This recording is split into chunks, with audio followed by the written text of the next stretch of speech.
fluffy as a cloud, perfectly cooked, savory just enough, and the tomatoes for Nonna. I mean, it's just gorgeous! Ingredients. The secret is the rice. The first rice is outside with flour, lukewarm water, and now we mix it. You see, the yeast now is gonna start eating the flour.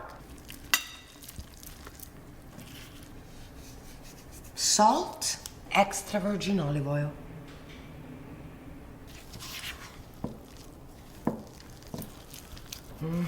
It smells so good already. Who doesn't love the yeast smell? The focaccia is very hydrated.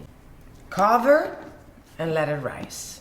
Now let it rise the first time in a warm location, next to your stove, inside a warmed oven, it doesn't matter. It needs to get to know each other. The secret for any pizza or focaccia is letting it rise at least 24 hours. So now in the fridge overnight. So do it a day before.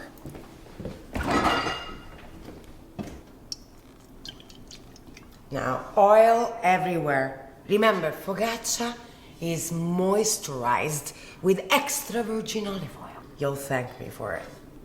This stayed in the fridge overnight. We let it acclimatize with room temp.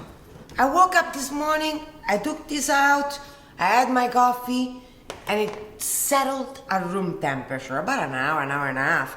Now we put it in the tray. Spadule mille guru, spadule mille creature. I like getting my hands a little moisture. So once you put it in the pan, and you settle it in, you let it rise a little bit, 30 minutes, again, in the pan.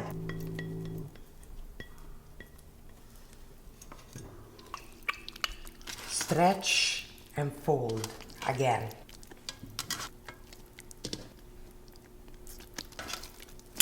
Now we let it rise in this pan. Just tap it gently. This is gonna set aside for 30 minutes. It's gonna still rise again before we stick it in the oven. There you go. On the side, right here, make sure it's in a nice and cozy, not a cold space. The yeast need warmth.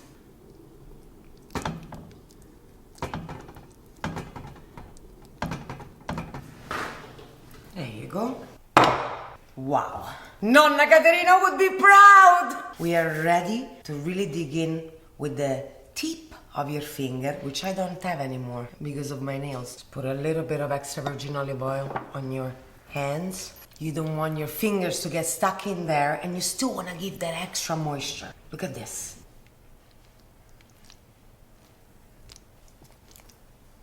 The classic Neapolitan focaccia from Nonna Caterina is simply whole peeled tomato crushed by hands. Now you want to make sure there's not too much water in them.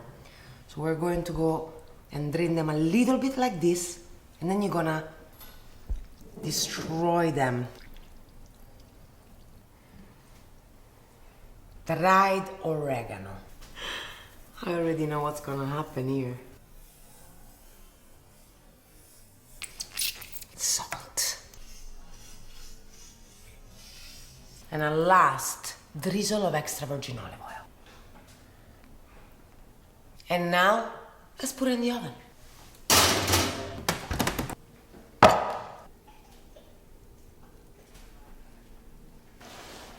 Buonissimo.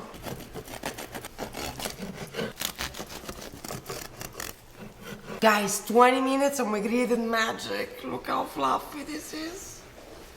Pew, pew. Look at that. Perfection. It's just the perfect fluffiness. You know, I love it when it springs back like that.